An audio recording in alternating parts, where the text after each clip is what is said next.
Last summer, as I stood outside Planned Parenthood, a woman saw our signs, drove around the block, and pulled up in front of me. She demanded that I inform her 14-year-old daughter that if she were assaulted, I'd make her carry the rapist baby because I think she's just an incubator. This question often causes pro-lifers to backpedal. Despite knowing life begins at conception, many who consider themselves pro-life still think it's okay to allow exceptions in the cases of rape. If that's you, you probably think it's compassionate to not make them carry a rapist baby. But is that really compassion? Do rape victims really need abortion? Well, let's ask them. This is Judah Myers with her birth mother, Ann. Judah always knew she was adopted, but she was in her 40s when she learned that she was conceived when her mother, Ann, was gang raped. Ann's family wanted her to have an abortion, but Ann refused. In Judah's own words, "Even my own grandmother demanded that my mother kill me. I'm alive because my mother fought for my life. I didn't remind her of a rapist. Society was wrong. God's gift of love blocked Ann's reminder of the rapist." Judah founded Choices for Life, an organization dedicated to helping the mothers and children of rape conception. What mothers say about their rape-conceived children is not what society says. But it's time to stop talking about us, against us, and for us. It's time to hear what our mothers have to say about us. That child is a child of God. My son was the best blessing out of one of the worst experiences of my life. He brings me so much joy and happiness, and I can't imagine my life without him. There is a blessing after the torment. My son is not to blame that the violent rapist was my father. She is the biggest blessing in our lives. I truly believe she saved my daughter from a much different path. I am thankful for her every day, and I know her mama is too. Never regretted giving her life. He is a precious treasure and the light of my life. I made the decision to keep each and every one of my children. I love them with all my heart, and at the times I am struggling the most, I just look at them and think this is worth it, because I have them and they have me. We all have our problems because of what I went through, but we deal with them and we love each other. And this year I will become a nan by one of my children, and we are all so excited. I am already a step nan, but not one of them call me nan, so this means so much. My children are the light in the darkest of times. That I love him more than I could ever explain. My daughter was the biggest blessing I've ever had in my life. As soon as I held her for the first time, I knew she was the best thing that has ever happened to me. I went from having an adoptive couple to instant, unconditional, irreplaceable love in a heartbeat. They help to heal me. They are my best friends, my reason for living. They are a blessing and saved my life. He is the sweetest human. He brings light to the darkest days and joy to the most hopeless times. My daughter plans to be a doctor. She wants to find a cure for diabetes. She also has just signed with an agent for acting and modeling. Said about her by others, she is wise beyond her years. She is breathtakingly beautiful. But I say, she is who saved me from the darkness that engulfed me after the abuse and rapes her father put me through. Only her life with me could make me this peaceful and content. Feel free to use all this.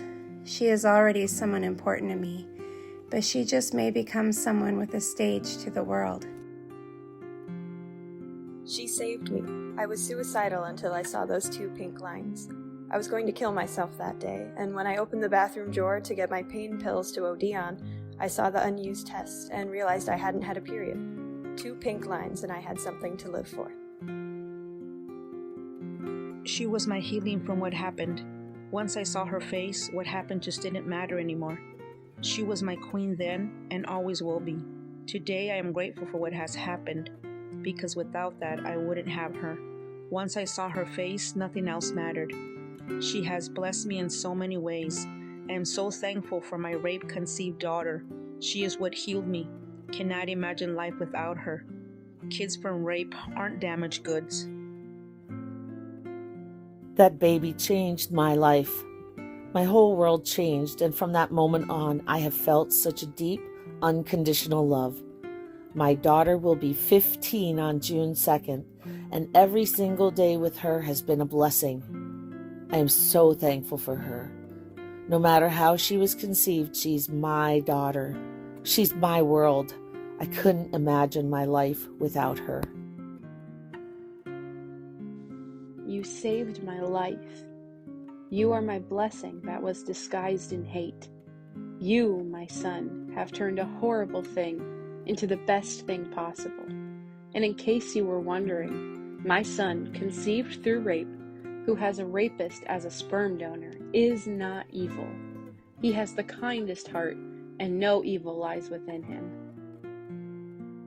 Giving birth to my twins is the best thing I ever did. It's not my baby's fault. They are angels sent from heaven. I have a reason to get out of bed. I look at all she is, all she is capable of, and then know beyond a shadow of a doubt that I made the right choice. It is never the child's fault on how a mother gets pregnant. The baby is just as innocent as the woman who has been raped. The victim should never be punished for what the rapist did. So why should the innocent child be punished? Women need to look at the joy that children will bring, the healing of that child. The baby is their baby, no one else's, and should be given a chance to have a decent, long life by the mother that gives birth to him or her, or by an adoptive set of parents. Nonetheless, the child has a right to have a life. I'd like to say I would not want to live life without her.